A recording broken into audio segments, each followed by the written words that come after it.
Yo, what's up everybody? It's your boy Slim, aka Mr. Different, a TBLSounds.com, back with another video once again. Today we're gonna be looking at how to make a famous Dax type of beat. I just recently got on to him and started listening to his stuff. Like I seen a lot of people posting about him and talking about him. I was like, I'm gonna check him out. Kind of a goofy character in my opinion. You know, very live, energetic, loudmouth type of dude, whatever.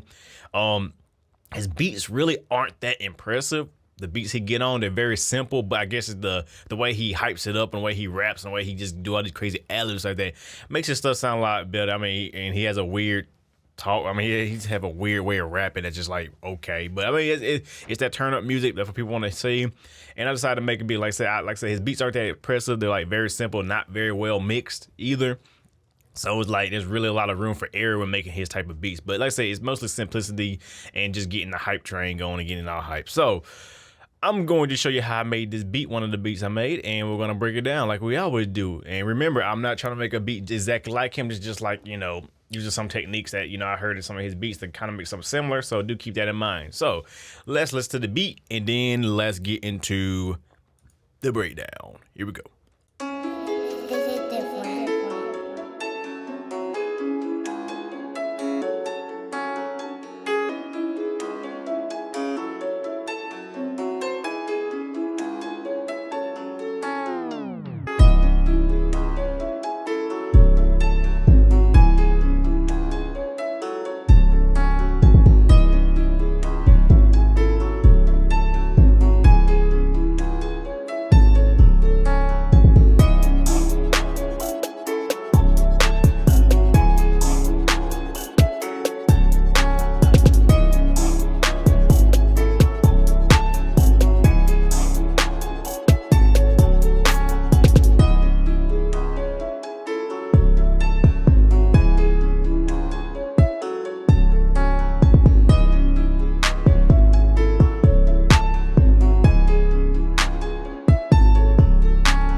As you can see, the beat's very, very simple, but it just has that like really crunk in your face kind of live feel to it. Cause you know, that's what you want. You want to have that kind of get live type of feel and making these type of beats. So let's go through each individual part that I did and I will show you guys what I used in making this beat and the techniques I use. So let's start off with the first sound, this piano progression that a lot of people are like, how'd you do that? Man, it is super simple to do stuff like this and I'm gonna show you exactly how.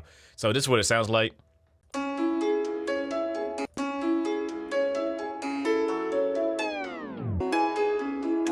Oh yeah, might want to turn off the tape stoppy effect. Boop.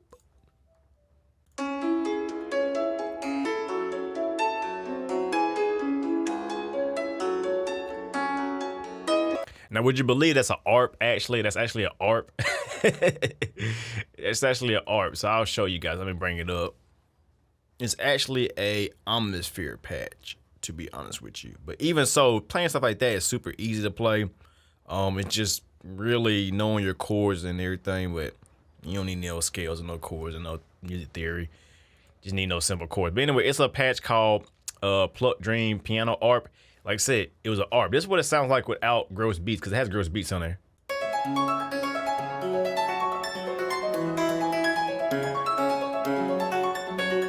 Now, so you could play that super easy. It's just basically notes going up and down the scale really fast and it repeating each other. That's all that is.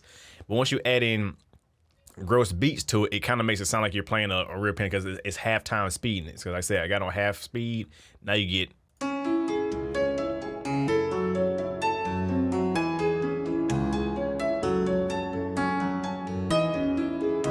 Where now it sounds more melodic and more, you know, I guess Zaytoven-ish. You know, and then like I said, I just cut some of the lows out of it, and then that's pretty much it with that.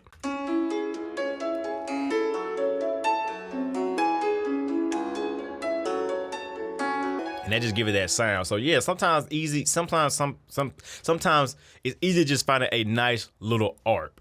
Finding a nice little ARP and then like putting like slowing it down or speeding it up can drastically change the sound of the ARP. So you ain't gotta really know how to play all these crazy, you ain't gotta know how to play all these crazy chords and scales and all that.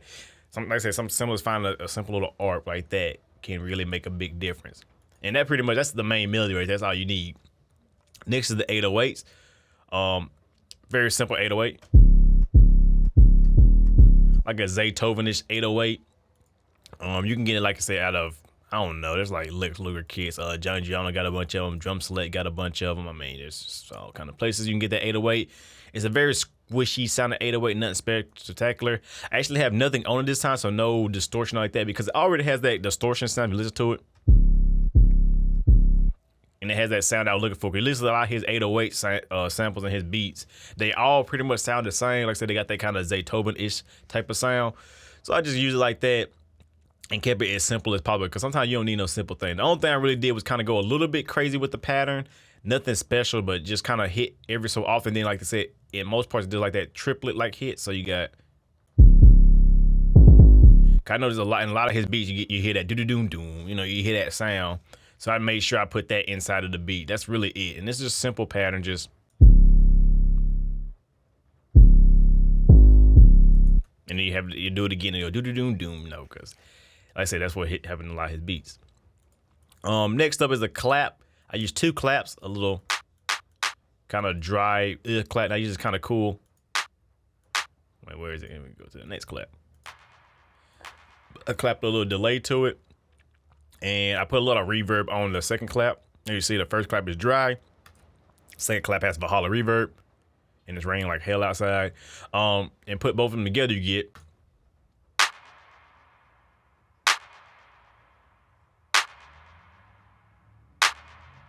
that,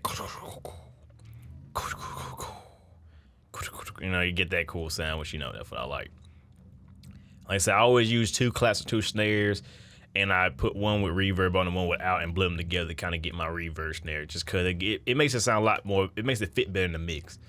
Next up is like a basic trap snare. Nothing special, you know, it's just doing a little doom, doom, doom like the Zaytoven does, so.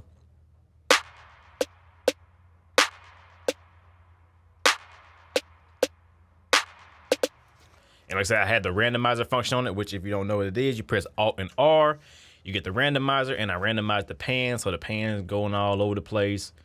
And I randomize the velocities a little bit as well. You kind of give just a little bit of variation when you're doing this, which you need. Next up is the hi-hats. The hi-hats are actually a little bit crazy, as you can see. My hi-hats are going all over the place. There's no specific pattern. I just kind of made them crazy, and I made them pitch up and down randomly.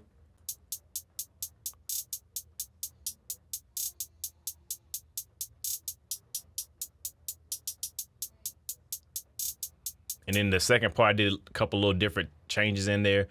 But in this part, like I say, like I said, there's no special formula to doing this. It's just putting the hi-hats up there. I use the lasso function to kind of highlight something. And I press Alt-U to do like the chop piano roll and like some chop notes. You can chop it super fast or super slow. And just pick random parts to chop, as you see. And I brought some down and made some triplet notes.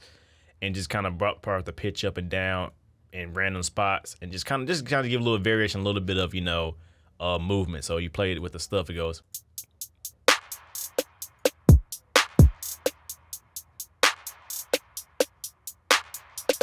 You know, something simple like that.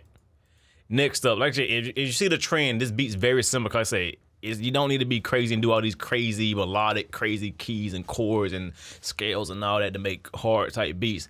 You can be very, very simple and still make a very powerful beat that, you know, will sell and, you know, get the people going. It's really up to the artist. You want to make it simple as possible so the artist can really bring out the beat.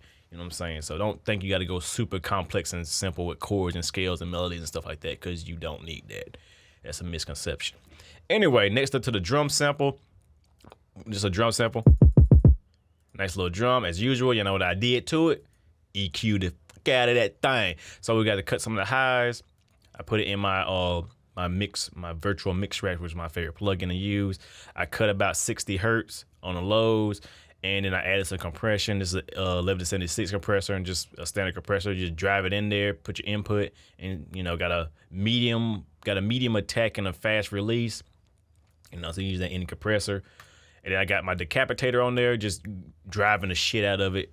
Forward drive, and I think that would be about 40% mix. I like to use the E setting because that's just my favorite setting.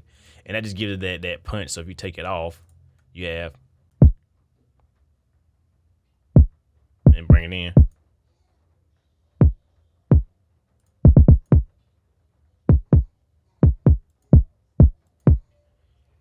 With that distortion that in that mix knob, it kind of smooths it out and don't make it so distortion and crunchy. And that's what I like about using the decapitator with my kick drums.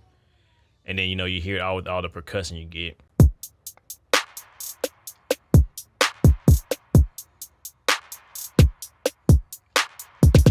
You get that bounce right there. You want that bounce. You ain't got that bounce, then you need to go back to your beat and fix it. So next up we have the ARP, which is just, like I said, Space Sauce Volume 1, Eerie, my favorite ARP. Ran it through the tremulator and the Pan Man again, because I just love, that's just my sound now. That is my sound. I found one of my signature sounds, and that's good to find your signature sounds because that will set you apart from everybody else, and people can tell your beats apart and make you unique in your way. Even if you make tight beats, finding your signature sound that you always seem to come to and always utilize in the best possible way is good. And this one just mine, Eerie. The Eerie preset in Space Sauce Volume 1, which is on tblsounds.com. Use the tremulator. Use a pretty fast rhythm. I use 1/16 rhythm, which is pretty fast, and I use the Pan Man to kind of pan it between stereo field, and I get my signature ARP. Like that's the way. I guess that's gonna be my signature ARP for now.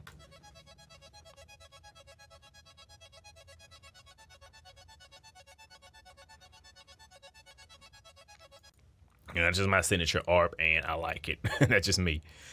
Next up is a choir from Omnisphere. I think it's the Boy Choir Oz. But you listen to it and you're like, that don't sound like a choir. Yeah, because I turned it into a pad by simply cutting all the lows and cutting out the highs and only leaving like a little bit of low mid frequency information.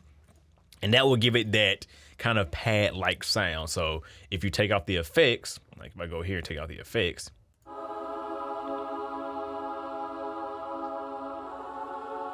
you see it sounds like a choir. Put back on my EQ.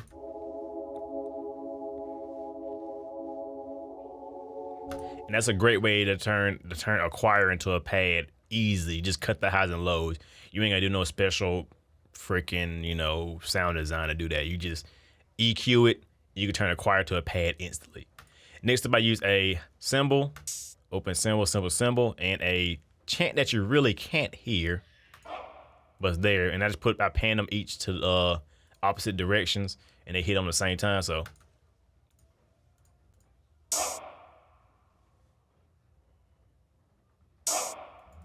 You can barely hear them in the mix because I didn't want them in the mix.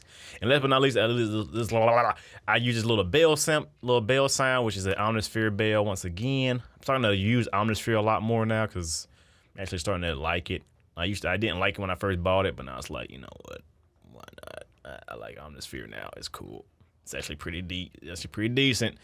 I use the Dreamy Airborne chimes. It's a pretty cool sound.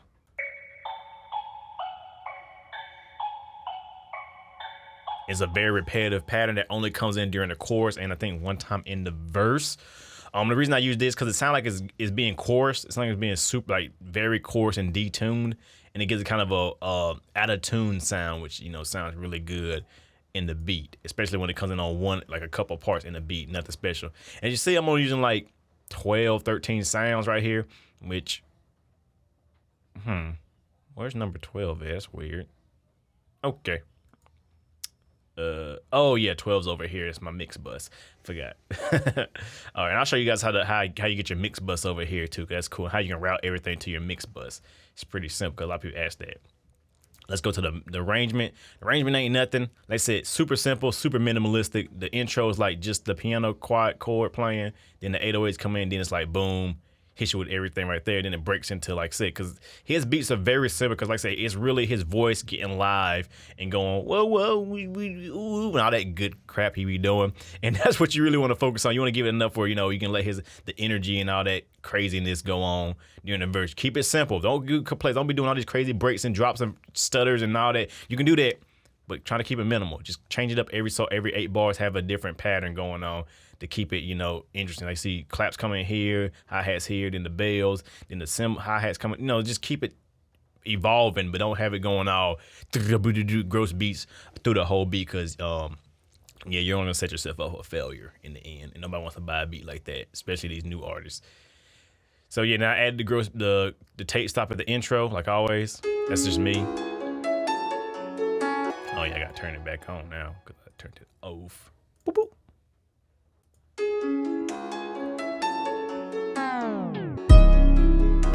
And then, like I said, I had a love filter. Wow. Have the love filter right here. Didn't mean that. I had a love filter come in during the verse, so.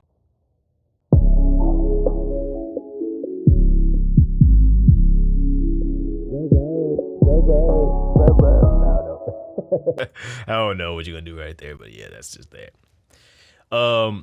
Okay, so now I'll show you how about the mix and everything, about the mix bus. A lot of people ask me that. Now, if you want to do the mix, but you want to write everything to a mix bus, all you gotta do is, what you want to do is highlight everything, plus you want to highlight the last thing. So let's say we'll turn this one into mix bus, which is just for an example, mix bus, and then we'll make it green, whatever.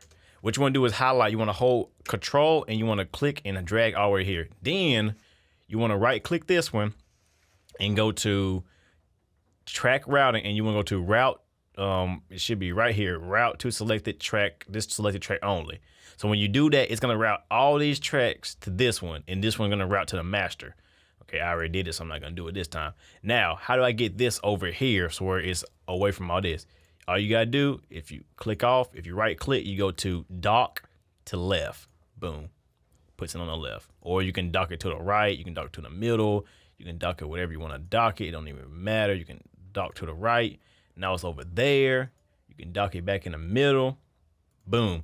That's all you got to do right there. And boom, you got your mix bus right there. And like I said, all my sounds going into feed into my mix bus. So if you see, in my mix bus is where I have all my effects on it, all my master bus, like my bus compressor, my EQ, my stereo imager, my master tape, and then my limiter. And then, like I said, my master bus ain't got nothing but my master effects, whatever they may be. And they have the K meter on it, and the sonar. Now, yeah, so that's all. That's it. My K meter and then my master, my mixer crap. So that's pretty much it right there. Very simple, very easy. Like I said, this beat was not very hard. It's very simple beat. Nothing spectacular, no crazy, magic voodoo or sound design in this. Very simple sound, stock sound, just processing the hell out of them. A few little presets and all that. And you got a pretty easy trap beat that that the new wave will get on and start jamming to. So, like I said, I hope you guys enjoyed it. Like I said, I try to keep it as simple as possible because I hate seeing these videos that, talk to you forever and don't get you the results that you want. Like I said, I'm trying to give you the results that you want and you need, and these are the results you need, and this is how you make these beats right here. So with that being said, I hope you guys enjoy it. Like always, it is your boy Slim, aka MrDifferent, not motivated by money, but like, comments, and views. Check out tblsounds.com. We have monthly giveaways. If you are a customer at our website, if you purchase anything, no free stuff, but if you purchase actually make a purchase on the website, you will be entered in to win a chance to win a interface, a pair of headphones, MIDI keyboards, whatever we're giving away at the time. We do monthly giveaways. Every month there's a person who has a chance to win some form of studio gear to enhance your studio. So go there, shop now. We got discount codes and all that good mess to help you guys out. So with that being said, I hope you guys enjoy like always. And guess what? I will see you guys in the next video. Have a good one.